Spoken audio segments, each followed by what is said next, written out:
Okay, for our last topic, no, for this last session on corporation law, let's talk about foreign corporations. I think I noted that in one of my earlier video lectures, now what a foreign corporation is. But let me just, you know, explain this in more detail. So, a foreign corporation is a corporation organized under the laws of a foreign country which allows Filipinos and Philippine corporations to do business therein. Okay? A foreign corporation shall have the right to transact business in our country after it has obtained the requisite license to do business and a certificate of authority from the appropriate government agency. Now, the key word here is reciprocity. So, just because a corporation rather was formed outside of the Philippines under different laws, the important thing is there is reciprocity. And what is reciprocity? When the laws under which that corporation incorporated itself, such laws must allow Filipinos as well as Philippine corporations to also do business there. For instance, let's say in the US, usually foreign US corporations, we have reciprocity with the United States. So, US corporations are considered as foreign corporations following the definition under the corporation code, or what is our interpretation of what a foreign corporation is. So, it is not just the place where a corporation was incorporated, but also the laws and what such laws allow. So, take note of that.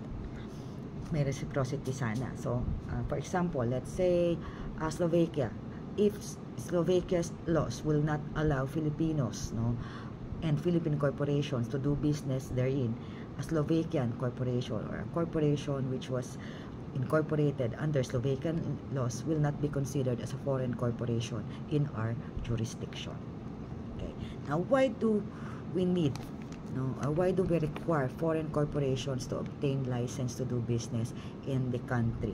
Okay, so number one, it is to allow our courts to acquire jurisdiction over these particular corporations. Okay, so take note, a foreign corporation doing business in the Philippines with a license may sue and can be sued in the Philippines. But if it is not doing license, it cannot sue, but it may be sued in the Philippines. So, may pagkakaiba kasi. So, if it is licensed, then it has both the right to sue as well as be sued in our courts. But if it is doing business here without such a license, which of course, the appropriate government agency is the Securities and Exchange Commission, or the SEC, then it cannot sue but may be sued. So, medyo bawas yung right niya. Hindi siya basta pwedeng manghabol. Usually, ano ang mga issues dyan? Let's say, on transactions it's entered into with domestic corporations, things like that. But it can be sued here. And that is, of course, a disadvantage on the part of the foreign corporation which refused to or failed to get a license before doing business in the Philippines. Okay. But if it is a foreign corporation but not doing business in the Philippines, merely transaction, let's say the so-called isolated transactions, it can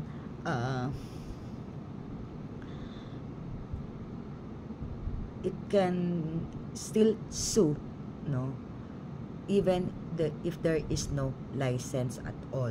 Okay? Basta isolated transaction lang. Usually, it is just for protection of its right.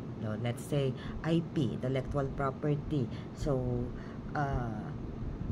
infringement, of trademark, So, yun, pwede yun. Isolated transaction considered.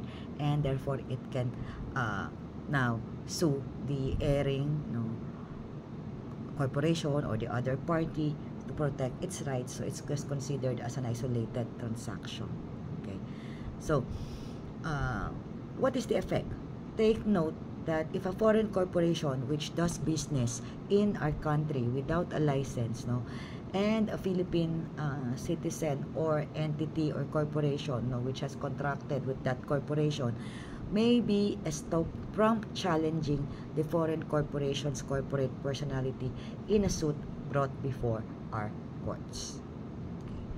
So may estoppel din na inaabot, di ba? Kasi kung alam mo, okay, kung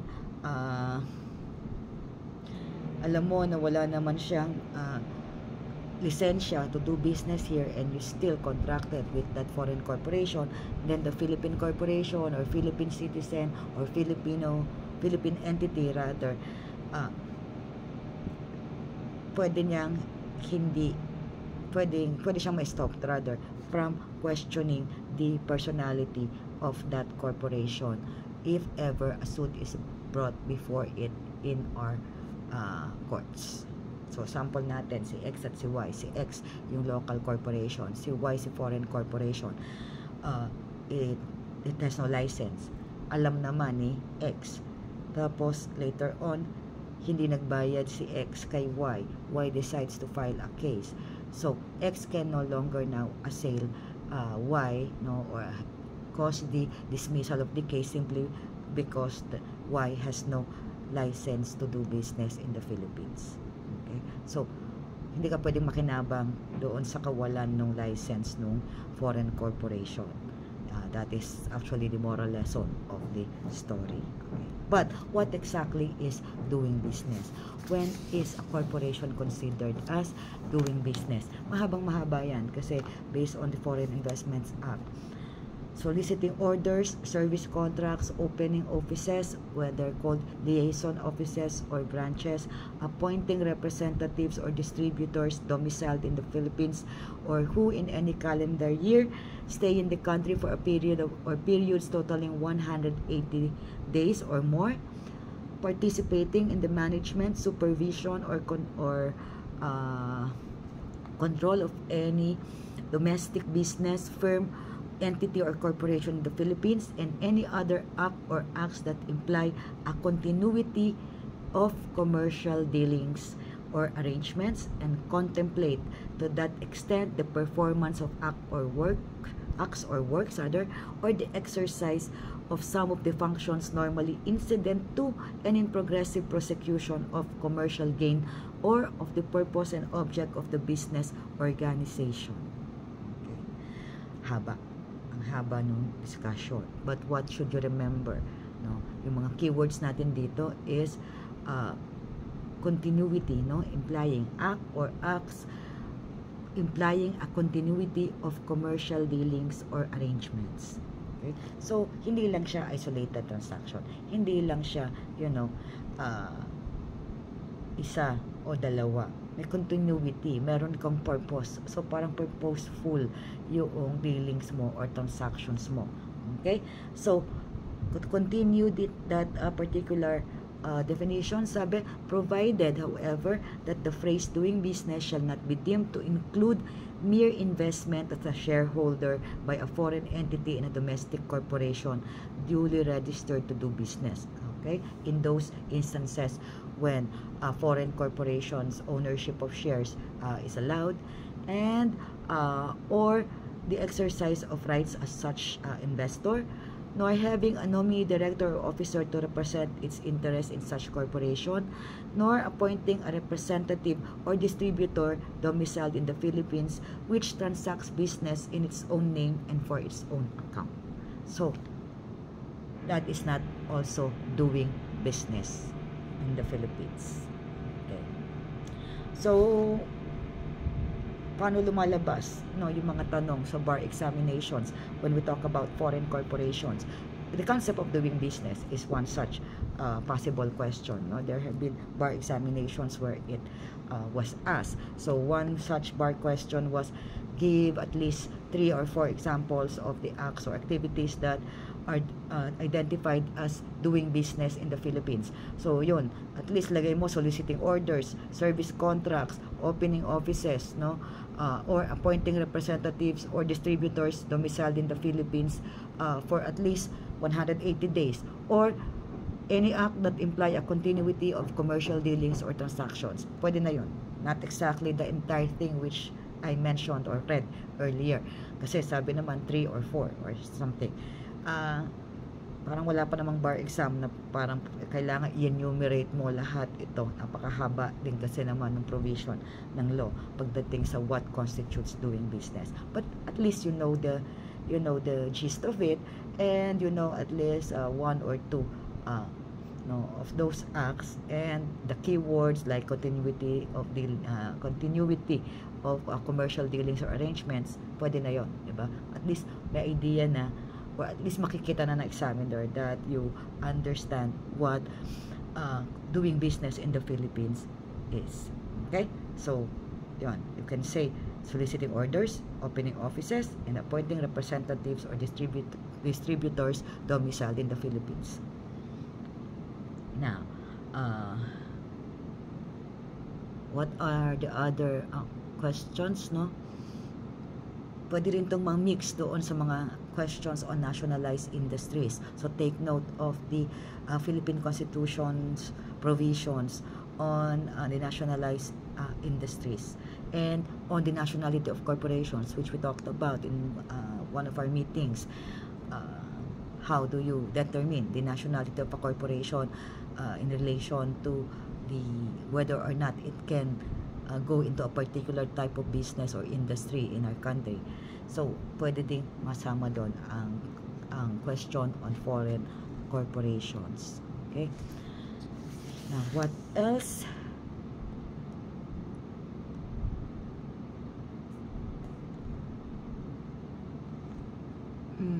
What is an isolated transaction? It also was a question in the bar examination.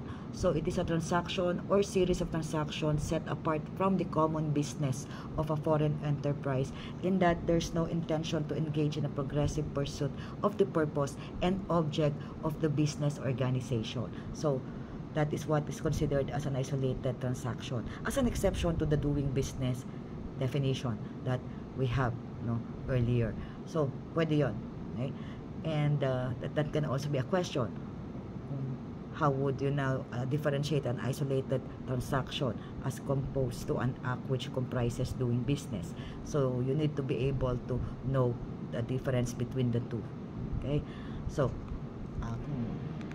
other permutations of the question on foreign corporation is, when is a foreign corporation deemed to be doing business in the Philippines? How can you answer that? Well, a foreign corporation is deemed to be doing business in the Philippines if it is continuing the body or substance of the business or enterprise for which it was organized. Okay? So, yung continuity na naman ng dealings. That is why I said it is the key word. So, you can also use that to answer this particular question. Okay? So, iba-ibang version lang. Paikot-ikot lang doon. And that's why, at least for purposes of review, this portion on foreign corporations would most likely deal with what is doing business, what is the definition of what a foreign corporation is, then some permutation or versions of questions on isolated transactions, what acts may constitute doing business. So it can be enumeration, it can be a definition, it can also be essay questions, or let's say a scenario wherein the owners or the stockholders or let's say a manager of a foreign corporation asks your advice on what to do if it wants to do business in the Philippines. So, doon lang umiikot yung mga tanong on foreign corporations, and it can be also merged with questions in relation to nationalized industries as well as the nationality of corporations. So, that's about it. Does it usually appear, the questions involving foreign corporations usually appear in the bar? There have been bar examinations when there are no reference to foreign corporation questions, but every so often there have been questions on foreign corp. So it's good to know the definition. It's good to know what doing business means, what an isolated transaction is, what acts constitute doing business in the Philippines, no, and also remember the rule on reciprocity, because as I've already mentioned, doon posibleng umikot yung mga questions on this particular topic.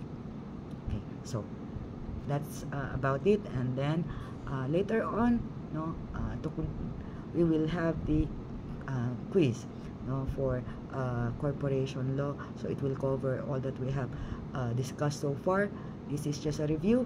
So the questions will cover, no, what I have included in the syllabus, and it will just be a rather short quiz, because we will have one quiz for every topic or subject covered under the commercial law syllabus.